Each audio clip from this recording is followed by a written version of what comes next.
우리가 성경의 마지막 때 예언을 알아야 하는가? 왜 우리가 성경 예언의 종말론과 또 성경 맨 마지막 책인 요한계시록 계시록 읽고 듣고 알고 순종을 해야 하는가로 오늘 설교를 시작하고자 합니다. 요한계시록 1장 1절로 3절 넘겨주시고 한번 같이 읽어볼까요? 시작. 예수 그리스도의 계시라. 이는 하나님이 그에게 주사 반드시 속히 일어날 일들을 그 종들에게 보이시려고 그의 천사를 그 종 요한에게 보내어 알게 하신 것이라. 요한은 하나님의 말씀과 예수 그리스도의 증거 곧 자기가 본 것을 다 증언하였느니라. 이 예언의 말씀을 읽는 자와 듣는 자와 그 가운데 기록한 걸 지키는 자는 복이 있나니 때가 가까움이라. 아멘. 누가 복이 있다고 그랬어요? 이런 설교, 계시록 설교, 특별히 종말론 설교를 읽고 듣고, 그러니까 오늘 듣는 자 여러분이 복이 있습니다. 우리는 시대를 읽을 줄 알고 깨어있어 세상을 일깨워야 될 사명을 가진 그리스도인들이기 때문에 세상 돌아가는 모습을 보면서 성경적인 올바른 이해와 해석을 해야 하고, 성경 예언의 시간표와 하나님의 계획 중에서 우리가 어디까지 왔는가, 지금 이 세상과 교회는 어느 방향을 흘러가고 있는가를 깊이 생각하면서 살아야 될 줄로 믿습니다. 그래서 자다가 깰 때다 했어요. 세상 일에 막 푹 빠져서 깜빡했다가도 정신을 바짝 차리고 들어야 되고 알아야 된다. 또한 주님의 재림과 세상 종말에 대해서는 몇 년, 몇 월, 며칠 날에 이루어진다고 명확한 시간은 말씀해 주시지 않고 그냥 여러 가지 이러저러한 징조들을 말씀하시면서 이런저런 징조들이 세상에 나타나면 바로 하나님이 작정하신 그 마지막 때가 임박한 것을 알라고 하셨으니, 우리 그리스도인들은 자다가도 깨어 일어나 정신을 차리고 세상에 흘러가는 많은 현상들을 징조들로 보면서 하나님이 우리의 준비하라고 사인을 보내시구나, 이렇게 생각할 수 있게 되기를 바랍니다. 오늘 본문의 핵심 내용과 영적 교훈은 일곱 대접 심판의 예언인데요. 이제 그림을 보면서 또 잘 알고 있지만 이 그림 하나 꽉 꿰고 있어야 돼요. 여기 아직 오지 않았지만 그 목사님이라고 신학교 공부하고 안수 받은 목사님하고도 이번 주에 이 성경을 가지고 쭉 얘기했는데 이 계시록 그걸 아무것도 이해를 못하고 있는 거예요. 그러니까 근데 여러분은 모든 걸 정확하게 이해하십시다.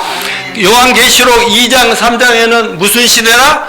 교회 시대. 교회 시대는 2000년 전 예수님 십자가 죽고 부활하면서 시작돼가지고 지금도 교회 시대가 계속되고 있습니다. 그러나 교회들이 하는 일은 복음 전해서 영혼 구원하고 제자 삼아서 전 세계의 선교를 완성하는 것이, 완성하면 교회도 완성이 되는 겁니다. 그러면 구원받을 사람이 다 구원받고 교회로 돌아오면 더 이상 하나님이 볼 때 이 숫자면 딱 내가 계획한 대로 맞다 하면은 더 이상 교회가 필요 없어요.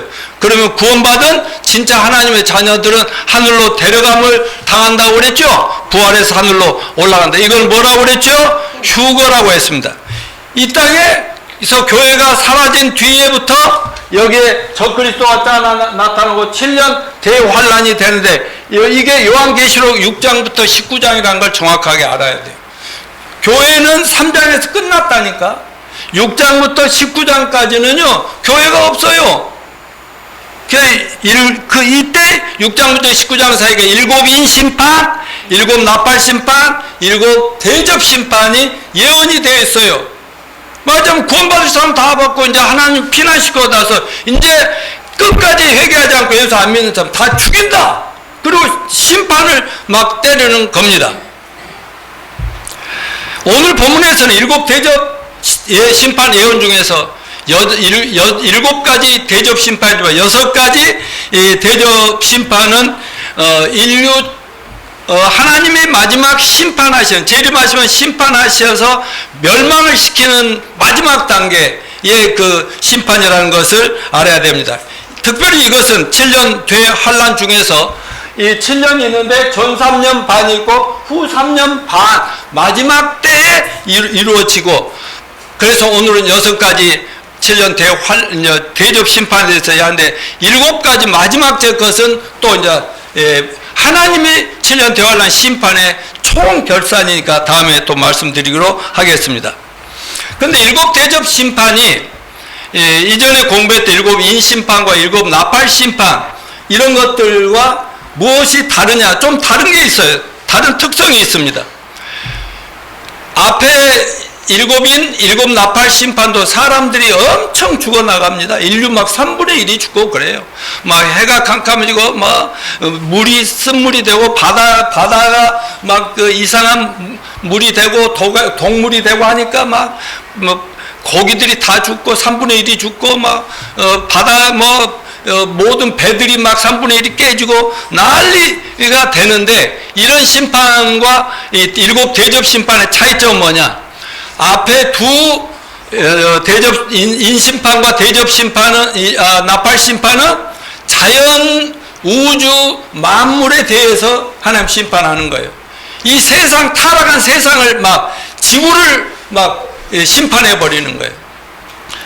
그런데 오늘 대접 심판 인간을 바로 심판합니다. 인간들 개개인을 막 바로 심판과 재앙을 때린다. 이런 차이가 있습니다. 오늘 본문 1, 2절은 인간이 하나님의 심판과 재앙의 구체적인 대상이 된다고 말씀하고 있습니다.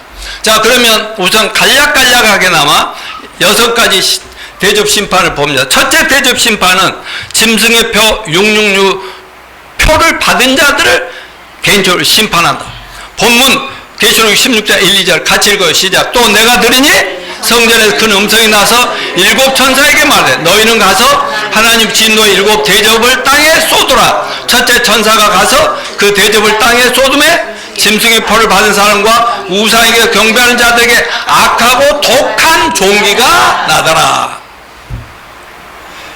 첫 번째 진노에 쏟았을 때 적그리스도 666 표를 받았던 사람들이 그 우상 적그리스도 신으로 경배하던 사람들에게 하나님의 심판이 쏟아지는데, 여기서 말씀하는 짐승의 표를 받은 사람들과 우상에 경배하는 사람들의 심판이라는 의미를 정확하게 이해하기 위해서 짐승과 짐승의 표 666 표에 관련된 계시록의 예언의 말씀을 먼저 읽어보겠습니다. 계시록 13장 16절 18절 시작. 그가 모든 자 곧 작은 자나 큰 자나 부자나 가난한 자 자유인이나 종들에게 가진 자 외에는 매매를 못하게 한 이 표는 곧 짐승의 이름이나 그 이름의 수라. 지혜가 여기 있으니 총명한 자는 그 짐승의 수를 세어보라. 그것은 사람의 수니 그의 수는 666이니라. 자, 여기 또 계시록 14장 9절 11절 시작. 다른 천사 곧 셋째가 그들 다 음성으로 이르되 만일 누구든지 짐승과 그 우상에게 경배하고 이마나 손에 표를 받으면 그도 하나님의 진노의 포도주를 마시리. 진노의 잔에 섞인 것이 없이 부은 포도주라.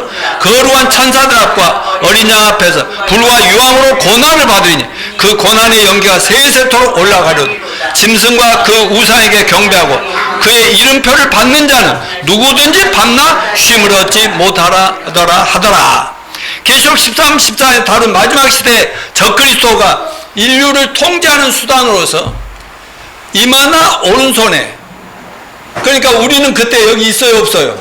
우리는 없는데 예수 안 믿던 종교꾼들, 목사들, 신부들, 불교 스님들 할 것 없이 전 모든 세계 사람들이 있는데 적그리스도가 쫙 등장해가지고 이마나 오른손에 666로 시작되는 개인 세계 주민등록표를 주는데 그 숫자를 여기에 찍어라 그런단 말이죠. 거기에 찍으면 살고, 그것이 없으면 음식 하나도 사 먹을 수 없는 그런 시대가 된다 이것입니다. 근데 그 표를 찍으면 정호영 목사님 차에는 하이패스 기계 달았죠? 없어? 전에는요 고속도로 달리면요 어떤 문제 압니까? 그냥 일일이 가서 줄 쫙 서가지고 딱 그 돈 계산하고 계산 카드로 하더니 돈을 내고 가거든요. 근데 그거 하나 하이패스 카드 하나 딱 달면 어때요? 싹 지나가면 여기 그 차만 가는 자리가 있어요. 사람도 없어요. 쑥 지나가면 몇천 원 계산됐습니다. 뭐 이렇게 알려주고, 그러니까 프리패스 하듯이 666 표를 받은 사람은 먹고 사는데 안 받은 사람은 절대로 살아날 수 없게끔 그렇게 통제하는 시대가 된다, 그런 의미입니다. 지난 코로나 팬데믹 3년간 우리가 경험했잖아요. QR코드 받은 사람과 안 받은 사람, 또 백신을 맞은 사람과 안 맞은 사람 구별하여 차별하듯이, 대환란 때는 이거는 게임이 안 된다 이거죠. 그거는 그때는요, 우리가 받기 싫으면 안 받으면 됐지. 자, 요즘 얼마 전부터 딥페이크 성범죄가 많아진다는 뉴스를 본 적이 있습니까? 먼저 딥페이크라는 것은 인공지능이 서로 다른 영상들을 매우 자연스럽게 합성해 주는 기술을 말하는데, 딥러닝과 페이크, 가짜라는 단어가 합성된 용어인데요. 요즘 AI 인공지능 발전으로 인해서 딥페이크 범죄가 막 점점 많아져서 사람들마다 불안하다는 거. 무슨 얘기냐? 우리는 아무 상관이 없는데 갑자기 우리들의 사진이 딱 어떤 사람하고 이렇게 딱 해가지고 못된 짓을 합성을 해가지고, 그래가지고는 막 그것을 세상에 퍼뜨리면 막 비난이 온단 말입니다. 아, 저놈 누군데 막. 그것뿐 아니라 동영상에도 거기다가 저 이상한 여자들 못된 짓을 하는 것을 찍어가지고 막 올리면 전혀 그런 적이 없어도 막 이게 막 퍼지면서 온갖 비난을 받고 막 그런단 말이죠. 이런 것들이 굉장히 발전하니까 사람들이 불안하겠어, 안 불안하겠어? 내 개인 신상이 공개되는 것은 이미 다 가지고 있고, 그걸 가지고 이렇게 악용하는 이런 것을 뭘 얘기하냐? 여러분, 이것이 지금 AI 기술이 계속 발전하고 있다는 그런 얘기 아니겠습니까? 오늘 아침에도 이렇게 제가 밥을 간단하게 먹으면서 이거 뉴스를 꼭 틀거든요. 봤더니 어떤 현상이 일어나는지 압니까? AI 기술이 얼마나 발전하는지, 지금 세계적으로 돈 많이 버는 데는 AI 기술을 발전시키는 그런 회사나 그런 단체가 그런 기술 개발을 하고 발전시키는 회사가 돈을 어마어마하게 버는 거예요. 이거 장난이 아니에요. 이 모든 건 뭐냐? AI 기술을 발전하면서 돈을 막 쓸어 담는 사람들은 더 발전시키겠어요, 안 발전시키겠어요? 더 발전. 그 말은 세상 모든 인간들이 이 노트북이나 칩 하나만 있으면 모든 것을 다 알고 해결할 수 있고, 자기들이 말하는 뭐 AI 기술도 요즘은 일반인들도 많이 할 수 있도록 그렇게 막 하고 있어요. 이건 뭐예요? 666 시대가 가까이 다가온다는 증거 아니겠습니까? 이해되십니까? 이 기술이 지금 굉장히 발전했는데 때가 아직 안 돼서 이만한 오른손에 주민등록증 안 하고, 왜? 우리 구원받은 성도들과 참된 교회도 이 땅에서 아직도 경고하고 외치고 있으니까 지금 조용하고 있지만, 언제든지 우리가 사라지고 나면 짠하거나 준비된 대로 적그리스도나 악마가 딱 나타나고 이만한 오른손에 찍어! 그러니까 칩을 박든지 레이저 광선으로 잠깐 찌직하고 처작 해서 표시는 안 나면서도 그렇게 되는 시대가 되고 있다는 이 사실을 기억하시기 바랍니다. 받으면 어쩐다고 되어 있어. 오늘 본문에 죽어서 지옥 가기 전에 666표를 받는 사람은 지옥에 가는 것만 문제가 아니라 살아있는 동안에도 몸에 종기와 악창이 나서 살이 썩어 들어가는 통증을 견디다가 죽어야 되는 상황이다. 그러니까 약도 없죠. 죽을 수도 없는 그런 무서운 악창. 요즘 종기가 그 문제가 아니라니까. 그런 무시무시한 그런 표 받았다는 증거로 그렇게 되는 거예요. 안 받으면 굶어 죽고요. 순교를 매맞아 죽고요. 고문당해 죽고요. 이런 시대가 지금 착착착 다가온다는데 여러분은 다 기억하시길 바랍니다. 두 번째 대접 심판은 뭐냐? 전 세계 바다의 모든 생물이 다 죽어버린다. 16장 3절 시작. 둘째 천사가 그 대접을 바다에 쏟으며 바다가 곧 죽은 자의 피같이 되니 바다 가운데 모든 생물이 죽다. 여러분 일곱 나팔 심판 때 앞에서 공부했던 것도 바다 3분의 1이 오염이 되고 바다의 생물의 3분의 1이 죽더라 했는데 이제 마지막 대접이 쏟아지면 온 세상이 피바다 같이 빨개져가지고 피바다에 있는 모든 생물이 다 죽어버린다. 바다 생물 다 죽는다니까요. 3분의 1 부분적으로 죽는 게 아니라는 거예요. 세 번째 대접심판, 강과 모든 물근원이 피가 되어버린다. 16장 4-7절 시작. 셋째 천사가 그 대접을 강과 물근원에 쏟음에 피가 되더라. 내가 들으니 물을 차지한 천사가 이르되 전에도 계시고 지금도 계신 거룩하신 이여 이렇게 심판하시니 의로우시도다. 그들이 성도들과 선지자의 피를 흘렸으므로 그들에게 피를 마시게 하신 것이 합당하니이다 하더라. 또 내가 들으니 제단이 말하기를 그러하다 주 하나님 곧 전능하신 이시여 심판하시는 것이 참되시고 의로우시다 하더라. 아멘. 앞에 일곱 나팔 심판의 외점 강과 물의 그는 3분의 1이 쑥같이 쓴물이 되므로 그 물을 마시는 사람 다 죽더라. 그때는 3분의 1이야. 쑥같이.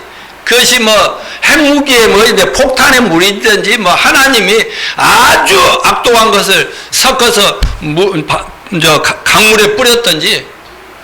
자 여러분 근데 일곱 대접 심판 때는 세 번째 대접은 뭐예요? 완전히 핏물이 되더라.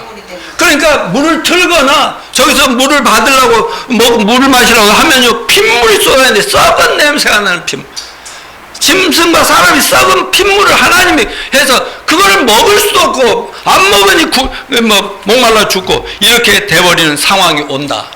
자 넷째 대접 심판은 태양이 인류를 불태워 죽인다. 16장 8-9절 시작. 넷째 천사가 그 대접을 해 쏟음에 해가 권세를 받아 불로 사람을 태우니 사람들이 크게 태워진지라. 이 재앙들을 행하는 권세를 가지신 하나님의 이름을 비방하며 또 회개하지 아니하고 주께 영광 돌리지 아니하더라. 자 지난 나팔 심판 때도 해와 달과 별들이 다 캄캄해져서 밤이 된다고 그랬죠. 어둠캄캄 아무것도 보이지 않아. 전기 들어와요? 말도 안 되죠. 일곱 인심판 때 일곱 나팔 심판 때 엉망이 돼버렸으니까 세상은 어둠컴컴한데 그나마 해, 달, 별이라도 빛나는데 전혀 안 난다고 했어요. 그것도 하루 이틀이라고 했어요. 몇 개월이라고 했어요. 6개월씩만 이렇게 이러니 막 다 캄캄 거의 굶어 죽죠. 그런데 오늘 본문에 보니까 네 번째 대접을 쏘니 태양이 얼마나 뜨거니 사람들이 불타 죽는데요. 요즘 지구 온도가 1.5도 올라간다고 난리죠. 조금 올라간다고 더워지고 그래 막 남극에 막 그 북극에 얼음들이 녹아내리고 그럴 정도로 지금 더워서 미치고 환장한 여름 우리 보냈잖아요. 근데 앞으로 어떻게 된다고 이 대환란 때는 태양빛이 막 불타버려요. 그대로 막 그 현장에서 밖에 나가면 타 죽죠. 이런 무서운 시대가 온다고 예언하고 있습니다. 다섯 번째 대접 심판. 적그리스도의 왕국이 어두워지고 온 인류가 아파서 자기 혀를 깨물다가 그렇게 이야기합니다. 10절 시작. 또 다섯째 천사가 그 대접을 짐승의 왕자에 쏟으니 그 나라가 곧 어두워지며 사람들이 아파서 자기 혀를 깨물고. 자, 이 짐승의 왕자에 하나님 천사가 대접 하늘에서 그 대접 심판이 이 대접을 쏟아버려요. 저주를 쏟는 거죠. 이거 적그리스도의 왕국이죠. 권력이죠. 우리가 떠나고 나면 세상은 대통령이 누구, 전 세계를 하나로 통일한 대통령이 누구라고요? 적그리스도. 악마의 화신. 그 속에서 악마가 꼭 들어가지고 이 인류를 완전히 지옥으로 몰고 가는 악마인데, 근데 그 권력의 그 나라에 다섯 번째 대접을 쏟으니까 온 나라가 막 어둠컴컴해지면서 사람들의 몸이 아파서 막 자기 혀를 깨물고 죽여달라고 이렇게 외친다는 거 아니겠습니까? 이 마지막 시대는 전 세계를 하나님 심판하신 때인데 그때의 세계는 적그리스도라는 세계 정부의 대통령과 그를 따르며 이분이 우리의 구세주고 하나님입니다. 그를 숭배합시다 하는 종교 지도꾼들, 지도자들, 종교꾼들 또 그들을 무조건 따르는 전 세계 인류를 하나님 직접 심판하시는 때다 이 말이죠. 여러분 구약의 실례를 보면 모세가 애굽의 바로 왕에 가서 이 백성을 하나님 백성들을 빨리 내놔라 하니까 하나님 누구야 하면서 하나님 조롱하고 비웃고 불순종하다가 하나님께 그 권력 그 권자의 왕자리에 그 궁궐에 백악관에 용산에 거기다 막 쏟아버리니까 아니 지도자들이 막 엉망인데 나머지 백성들은 어떠겠습니까? 지금도 기후위기로 날씨가 갈수록 더워지면서 온 세상이 난리와 난리, 법적인 것은 이거 예고편 맛배기 그쪽으로 가고 있는 징조라는 사실. 근데 성경에 보니까 마지막 때는 완전 불덩어리 속에서 사람이 견딜 수 없게 죽어간다 이렇게 얘기하고 있지 않습니까? 6번째 대접심판, 인류 마지막 아마겟돈 전쟁의 예언이다. 16장 12, 16절 자세히 읽어봅시다. 시작. 또 여섯째 천사 그 대접을 큰 강 유프라데의 소돔에 강물이 말라서 동방에서부터 오는 왕들의 길이 예비되었다. 또 내가 보매 개구리 같은 새 더러운 영이 용의 입과 짐승의 입과 거짓 선지자 입에서 나오니 그들은 귀신의 영이라. 이적을 행하여 온 천하 왕들에게 가서 하나님 곧 전능하신 이의 큰 날이 있을 전쟁을 위하여 그들을 모으더라. 보라, 내가 도둑같이 오리니 누구든지 깨어 자기 옷을 지켜 벌거벗고 다니지 아니하며 자기의 부끄러움을 보이지 아니하는 자는 복이 있도다. 새 영이 히브리어로 아마겟돈이라 하는 곳으로 왕들을 모으더라. 아멘. 여러분, 이 마지막 세계 대전에 배후 조종자가 있다는 겁니다. 이 전쟁에는 분명히 지상의 많은 국가들이 관련돼. 성경 그 국가들이 구체적으로 어떤 나라들이라고 말하지는 않고 다만 많은 왕들이, 그 당시에는 대통령이 수사인이 그런 말은 총리 없었으니까 전부 왕들의 세계인데 이 전쟁에 가담할 것이라고 말합니다. 아니, 전 세계 군대가 참여하고 전 세계 모든 나라가 참여할 수밖에 없는 전쟁이 될 것입니다. 그러나 많은 국가들을 움직이는 배후 세력이 있다고 오늘 14절에 얘기하는데 한번 읽어볼까요? 시작. 그들은 귀신의 영이라 이적을 행하여 온 천하 왕들에 가서 하나님과 전능하신 큰 날이 있을 전쟁을 위하여 그들을 모으더라. 보세요. 적그리스도는요, 악마가 그 안에 들어가 있거든요.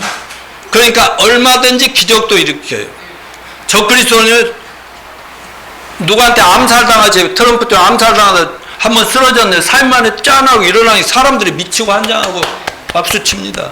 이런 시대가 온다. 그런데 그 주변에 있는 작은 나라, 큰 나라, 그 적그리스도를 이렇게 신처럼 경배하는 수많은 크고 작은 나라의 그 왕들까지도 전부 다 영들이, 귀신의 영들이 다 그들 끌어 모으더라 이렇게 얘기하고 있어요. 13절에 또 내가 보면 개구리 같은 새 더러운 영이 용의 입과 짐승의 입과 거짓 선지자의 입에서 나오니. 그러니까 이 새 더러운 영이 누구냐? 말세의 세상을 뒤에서 조정하고 움직여 나갈 마귀와 적그리스도와 거짓 선지자의 영이다라고 하시면 되겠어요. 악령이나 악귀가 들어가면 누구나 마귀가 원하는 대로 변화되어 인간들과 하찮은과 세상을 망가뜨리게 됩니다. 바로 이들이 모든 천하의 왕들을 움직여 마지막 전쟁에 참여하게 만듭니다. 이 본문은 이 마지막 전쟁의 배후가 사탄의 역사가 있다는 사실을 강조하는 겁니다. 물론 요즘 전쟁도 그냥 사람들이 하는 것처럼 뒤에서 지금도 사탄 마귀가 역사하고 있잖아요. 요즘 많은 사람들의 혼을 쏙 빼놓는 영화나 뮤지컬, 드라마를 보면 그 안에서 별의별 사랑도 하고 미움도 하고 다툼, 전쟁이 일어나지만 사실 그 모든 출연한 배우들이나 탤런트들은 누구의 조종을 받죠? 국민이잖아. 누구 조종받아서 배우 활동을 해? 찍어? 감독. 또 드라마 같은 건 PD 있잖아. PD 방송국에 그들이 하라는 대로 하는 거예요. 자기들은 하라는 대로 움직이는 거예요. 또 그 PD나 감독들, 영화 제작자들은 누구의 조종을 받겠어요? 작자들이 있잖아요. 그 시나리오를 쓴 영화나 드라마나 뮤지컬 모든 걸 작자가 있잖아요. 작가. 그 작가가 하는 대로 하는 거예요. 그 그리고 감독이 하라는 대로 하는 거예요. 근데 제가 제 아내랑 가끔 저녁에 이제 드라마 밥 먹으면서 한 편을 보고 뭐 그런 경우가 있는데요.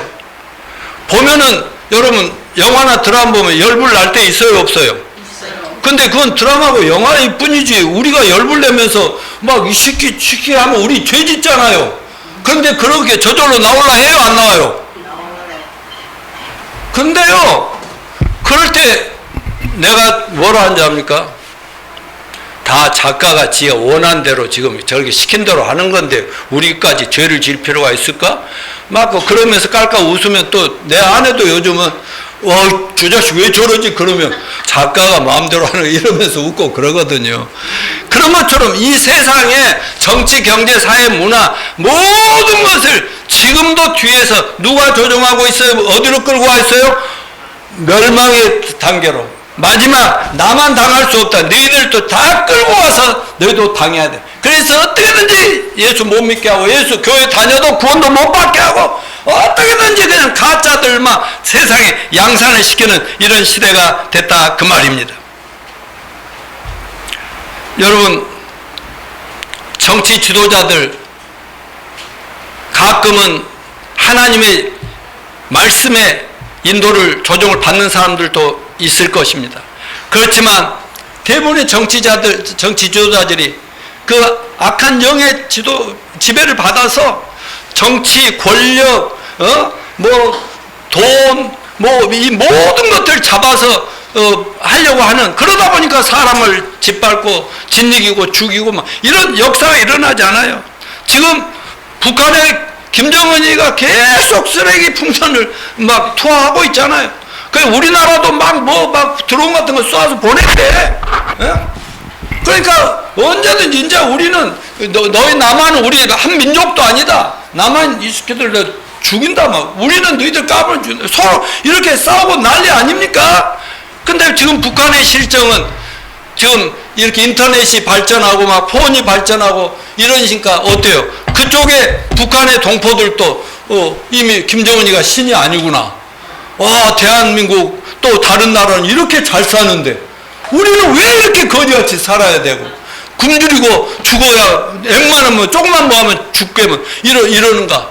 그래가지고요 지금 언제 김정은이 그 정권이 확 가다 무너질지 모르는 그런 걱정 속에서 그 다음을 대비하는 그런 크리스찬들이 좀 많이 있지 않습니까?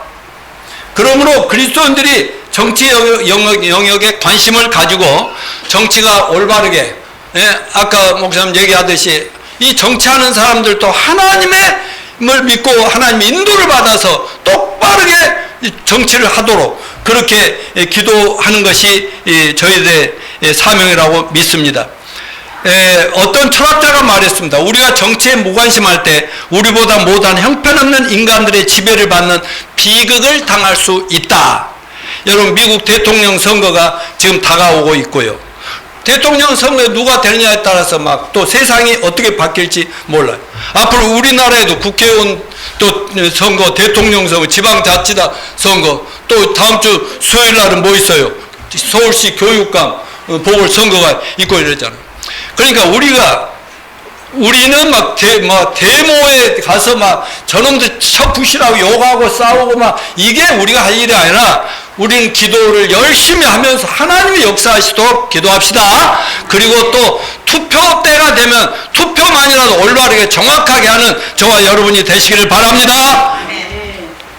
자, 여기 아까 13절에 개구리 같은 더러운 영이 있는데 또 내가 보면 개구리 같은 새 더러운 영이 용의 입과 짐승의 입과 거짓 선지자의 입에서 나오니, 여기서 왜 개구리 같다고 했을까요?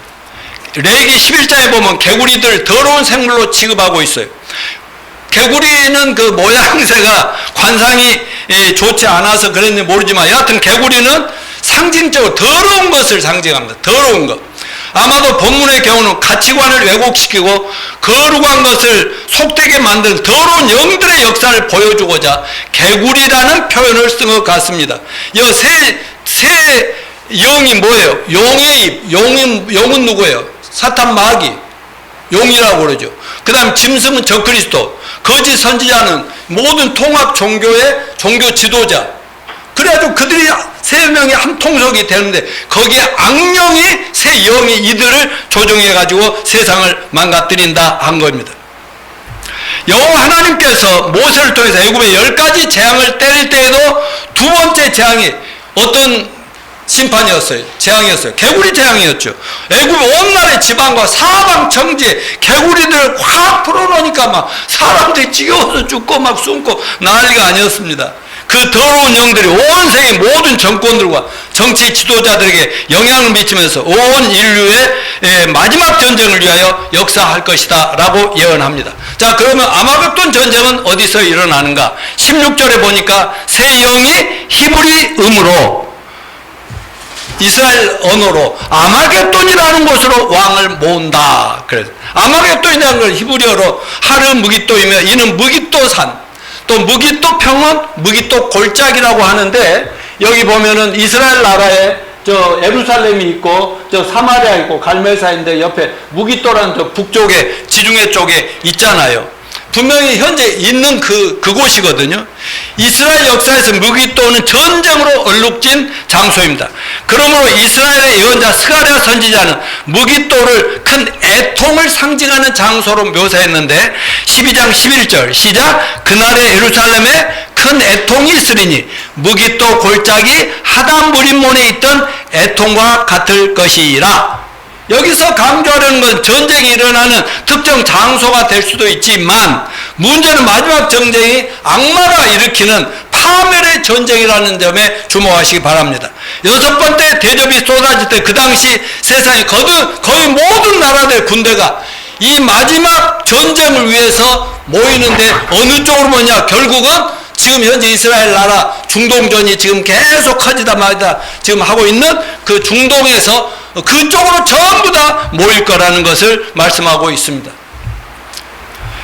또 동방에서 거대한 군대가 유브라데 강을 건너서 이스라엘로 진격에 올 것인데 아마도 중국을 비롯한 그 많은 크고 작은 국가들이 동원되지 않을까 이렇게 해석합니다. 사실 2억 명의 군대를 모아 보낼 만한 나라는 저 중국밖에 없다고 저도 말씀드렸는데 중국이 이미 그렇게 엄청 커버렸어요. 인구도 많고요. 물론 구소련, 러시아, 유럽, 미국 서로 관련된 국가들이 이 전쟁이 터지면요 안 모일 수 없게끔 마귀가 다 끌어당긴다니까요. 그래서 중국에서 중동의 무기고 지역으로 가는 과정에 유프라데스 강이 또 건널 강도 있고요. 이때 가장 고통을 당하는 나라는 누구냐? 저 중동의 이스라엘. 지금도 막 당하니까 자기네들 살기 위해서 발버둥치며 막 전쟁을 이겨나가고 있잖아요. 근데 절대로 저대로 쓰러질 나라가 아니라는 거 우리는 믿을 수 있습니다. 근데 마지막 7년 대환란 때는 온 세계 적그리의 군대가 모아서 이스라엘 한나라를 작살내면서 하나님을 대적하는 것이라는 것을 잊지 마시길 바랍니다. 그러니까 좋은 말로 할 때 예수를 믿고 우리들처럼 우리와 함께 예수님 오실 때 하늘로 짱 들림 받으면 좋았을 텐데 그냥 지금도 이스라엘 민족은 어떻습니까? 자기는 하나님의 선민이다. 우리 외에는 너희들은 다 이방인데 너희들은 다 죽일 놈들. 이렇게 잘난 척 교만하다가 마지막 7년 대환 때 적그리스도한테 엄청 당하면서 결국은 자기들이 잘못 판단했구나. 그리고 옛날에 자기들이 죽였던 예수가 그리고 4일 만에 십자가에 죽고 부활했다는 것이 사실이었구나. 그걸 믿으면서부터는 적그리스도와 싸우고 맞짱 뜨면서 목숨을 다 거의 다 희생한다 이 말입니다. 이렇게 되지 않은 걸 우리 감사합시다.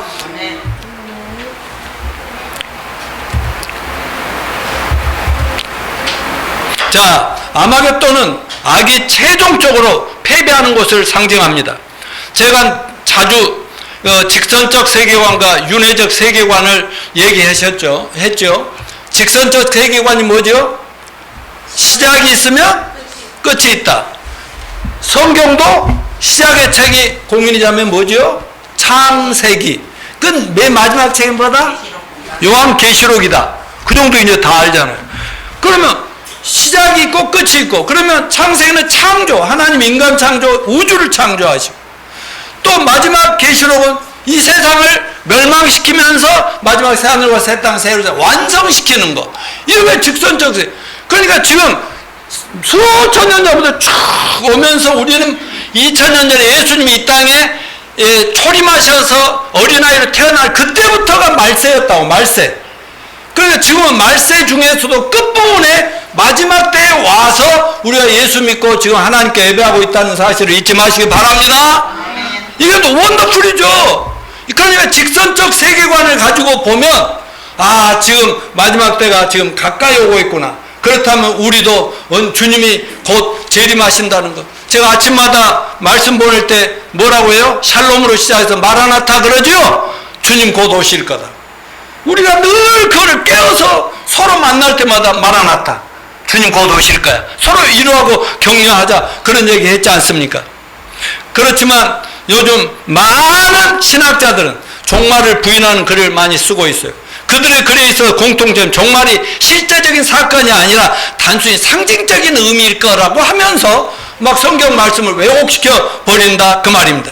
요즘 성경의 예언인 예수 재림과 종말의 설교나 가르침이 믿지 않는 세상 사람들에게 어떻게 들릴지 알기에 이런 설교할 때 부담스럽지만 저는 사명감 때문에 이런 설교를 아니할 수가 없음을 감사합니다. 이런 걸 더욱 힘차게 외쳐야 되는데 사람들의 인기가 없어. 너무 불신이 큰 시대입니다. 근데 여러분들은 이 말씀을 좋아하십니다. 맞아요? 안 맞아요? 아멘. 여러분들 이 설교 싫으세요? 아니요. 부부간에 쌈박질 안 하고 자식들 잘 켜. 이거 중요한 얘기죠. 그렇지만 이 시대를 우리가 경고하면서 사람들이 회개하고 주님 앞에 돌아오게 하는 것이 굉장히 중요하다는 사실을 잊지 맙시다. 자, 사도 베드로 사도가 과거 구약시대 노아 때는 물로 이 타락한 세상을 다 쓸어버렸다. 노아의 8가족만 남겨놓고 다 쓸어버렸다. 근데 앞으로 마지막 하나님이 예수님이 재림하면서 세상을 심판할 땐 불로 심판이다. 아니 베드로가 뭐 공부를 했어요? 뭐 유식한 사람입니까? 근데 예수님 만나서 3년간 따라다니고 성령 충만을 받으니까 그냥 계시가 내려오니까 다 보인다 이 말이죠. 앞으로 될 일이. 한번 읽어봅시다. 베드로 3장 6절 13절 중간중간 제가 좀 생략합니다. 시작. 이로 말미암아 그때 세상은 물의 넘침으로 멸망하였으되 이제 하늘과 땅은 그 동일한 말씀을 불사르기 위하여 보호하신 바 되어 경건하지 아니한 사람들의 심판과 멸망의 날까지 보존하여 두신 것이냐. 그러나 주의 날이 도둑같이 오리니 그날에는 하늘이 큰 소리로 떠나고 물질이 뜨거운 불에 풀어지고 땅과 그 중에 있는 모든 일이 드러나리로다. 하나님의 날이 임하기를 바라고 간절히 사모하라. 그날에 하늘이 불에 타서 풀어지고 물질이 뜨거운 불에 녹아지려니와 우리는 그 약속대로 의가 있는 곳인 새하늘과 새 땅을 바라보는도다. 아멘. 이 말씀을 베드로 3장을 쓰면서 베드로가 처음에 뭐라는지 알아요? 때가 되면 사람들이 점점 악해져 가지고 자꾸 예수님 다시 오십니다. 세상 망합니다. 이런 얘기하면 조롱하는 자들이 온 세상에 널리고 널릴 거라고 얘기하지만 그렇지만 너희는 이 말씀만 믿어라. 이렇게 한 것을 기억합시다. 언제든지 아마겟돈 전쟁이 터지더라도 우리는 이미 먼저 피난시키실 계획이 하나님 말씀에 예언되어 있다는 걸 믿고 감사합시다. 자, 그리스도의 극적인 간섭으로 끝나는 마지막 세계 대전 전쟁의 15절을 읽어봅시다. 시작. 보라, 내가 도둑같이 오리니 누구든지 깨어 자기 옷을 지켜 벌거벗고 다니지 않으면 자기의 부끄러움을 보이지 아니하는 자는 복이 있도다. 예수님이 뭐같이 오신다고? 밤에 도적같이 짠하고 나타나신다. 도적이 예고하고는 다 절대로 지키고 있다가 막 칼 갖고 있다가 찔러버리죠. 안 되죠. 그런데 잠을 컬컬 자고 있으니 와서 다 가져가 버리면 거지 되는 거 아니겠어요? 요한계시록 전체 구조에서 도적같이 오신다는 의미가 뭐겠어요?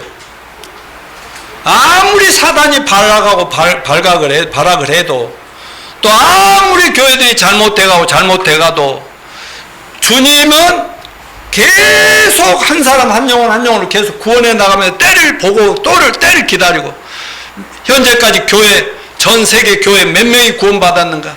아주 몇 명 더 남았구나. 조금만 더 참아야지. 막 한쪽에서는 막 뭐라고 했어요? 순교당하고 예수 믿다가 괴롭나고 지금 먼저 죽어서 천국 가 있는 성도들이 뭐하는, 하나님 언제까지 우리 가족들까지 당하는 저걸 저대로 두시겠습니까? 하니까 하나님도 시간표 보내 조금만 더 기다리자. 조금만. 이런 상황 아닙니까?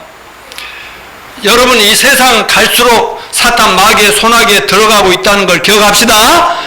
이미 사탄의 세상에 있지만 또 일부는 지금 무적행에다 다 하나님 가둬뒀다고 그랬죠? 앞으로 마지막 때 짠 하고 끄집어내가지고 그들 전부를 풀어서 세상을 다 미혹시켜가지고 하나님을 거역하고 조롱하다가 다 심판 당하게끔 만들었다 그랬어요. 자, 오늘 이 본문 이 일곱 대접 심판에서 배울 영적 교훈 첫 번째는 마지막 인류를 심판하시는 하나님은 의로우시다. 아멘입니까? 하나님의 심판도 옳습니다. 5절 7절 시작. 내가 들으니 물을 차지한 천사가 이르되 전에도 계셨고 지금도 계신 거룩하신 여 이렇게 심판하시니 의로우시도다. 그들이 성도들과 선지자 피를 흘렸으므로 그들에게 피를 마시게 하신 것이 합당하나이다. 또 내가 들으니 제단이 말하기를 그러하다 주 하나님 곧 전능하신 이시여 심판하시니 참되시고 의로우시다 하더라. 아멘. 하나님 심판이 합당합니다. 옳습니다. 6절 그들이 성도들과 선지자들의 피를 흘렸으므로 그들에게 피를 마시게 하신 것이 합당하니이다 하더라. 얼마나 많은 사람을 죽이고 싸우고 막 짓밟고 그랬으면 자기들도 그렇게 당하는 것이 맞죠. 내가 또 이 얘기를 안 하려 했는데 또 잠깐 할 수밖에 없네. 드라마가 있는데요, 그 지옥에서 온 판사라는 드라마가 있거든요. 거기는요 성경에 있는 그대로를 해요. 근데요 그 악마가 판사가 돼가서 와가지고요 사람 죽이거나 못된 짓을 한 인간들을 잡아서요 자기가 죽여가지고 지옥에 20명을 보내야 자기가 지옥에 가서 다시 원래 젊은 사람이 안 죽어도 된다 막 죽었기 때문에 살아올지 그런. 그러니까 이거는 여러분에게 드라마 영화 보라는 것이 아니라 나는 그런 것을 보면서 이 성경을 가지고 보니까 그게 다 보인다 이 말이야. 여러분 거기에 보면요 사람 죽인 그 모습 그대로 막 골프를 막 쳐가지고요 막 사람 맞춰 죽어요. 죄도 없는 사람을. 그러면 이 양반이요 그 사장놈이를 잡아놓고 그걸로 막 때려가지고 꼭 그대로 죽여요. 목을 달려 죽게 만들면 자기 또 목을 매달 죽어요. 꼭 그러고 지옥에 보내버려요. 또 하나 영적인 교훈은 회개치 않은 인간들의 완전한 부패성. 8절 9절 11절 시작. 넷째 천사가 대접을 해 소돔에 다 같이 읽어요. 해가 권세를 받아 불로 사람을 태우니 사람들의 그의 태움에 태워진지라. 이 재앙들을 행하는 권세를 가지신 하나님의 이름 비방하며 또 회개하지 아니하고 주께 영광을 돌리지 아니하더라. 또 아픈 것과 종기로 말미암아 하늘의 하나님을 비방하고 그들의 행위를 회개하지 아니하더라. 그러니까 이렇게 많은 일곱 대접 심판, 일곱 인 나팔 심판을 방하면서도 회개할 줄을 모르는 거예요. 하나님은 7년 환난 중에도 누군가 회개하고 예수님께 돌아오면 구원시켜요, 안 시켜요? 마지막 순간 한 영혼을 구원하려고 애를 쓰시는 하나님인데 회개를 안 하고 고난과 역경과 괴로움이 오면 올수록 더 하나님을 비방하고 조롱하고 욕하고 막 이러니까 하나님이 가만둘 수가 없는 거죠. 이런 사람들은 지옥에 가는 게 마땅하다 하는 것입니다. 결론적으로 말씀을 정리합니다. 지금 하마스의 이스라엘 침략으로 시작되어 이스라엘이 하마스를 파멸치고 그 다음에 헤즈볼라 이스라엘이 그리고 막 그 이스라엘 주변에 있는 이방 나라 이란 막 이런 데다 싸움이 지금 최악의 중동전으로 가냐 안 가냐 지금 이렇게 하면서 서로 조절하고 있지 않습니까? 저는 조절하는 이유가 아직 지금 환란의 때가 좀 남았기 때문이다. 러시아 우크라이나 전쟁도 몇 년 계속되고 있고, 또한 폭염, 폭우, 태풍, 폭풍, 지진, 기근 등 세계적인 기후 위기, 지구 위기들이 온 세상을 어지럽게 하고 두렵게 하고 불안하게 하며 난리와 난리 소문이 그치지 않는데 여러분은 어떤 생각을 하시면서 사십니까? 갈수록 기독교는 타락을 합니다. 또 마귀는 기독교를 공격합니다. 그래서 사람들은 기독교에서 환멸을 느낍니다. 별로라고 생각합니다. 갈 필요가 없다고 생각합니다. 막 무너져 갑니다. 그러나 본문 말씀은 어느 날 갑자기 예수님 재림하십니다. 살아계십니다. 숨어 계시지 않습니다. 그러니까 우리는 항상 이 뉴스 하나를 제대로 보더라도 이 성경적인 관점을 가지고 지금 여기 어디까지 왔는가를 그런 말씀을 생각하면서 보시기를 바라고, 그러나 우리는 하나님의 마음을 항상 품고 잊지 말아야 되겠습니다. 하나님은 아무도 멸망치 않고 다 회개하고 진리를 알고 구원받기를 원하시는 주님의 마음을 품읍시다. 근데 하나님께는 따라서 천년이 하루 같고, 우리는 막 몇천 년이 지나서 왜 안 오세요? 한데, 아니 하나님은 지금 현재예요. 현재. 하루가 천년 같으니라. 우리한테는 천년 같고 하나님한테는 아무것도 아니다고. 하루 같다고. 그러니까 이 사실을 잊지 말고 인내하면서 감사하며 좀 우리가 힘들고 괴로운 일이 이제 갈수록 예수 제대로 믿는 사람도 세상의 친구들, 인간들, 가족들로부터 압박을 당할 수가 있어요. 그런 때라도 거기에 포기하지 말고 정말 스톱하지 말고 뒤로 물러서지 말고 예수님과 복음과 그 주님 재림의 소망을 붙잡고 끝까지 전진하는 저와 여러분이 되시기를 축원합니다.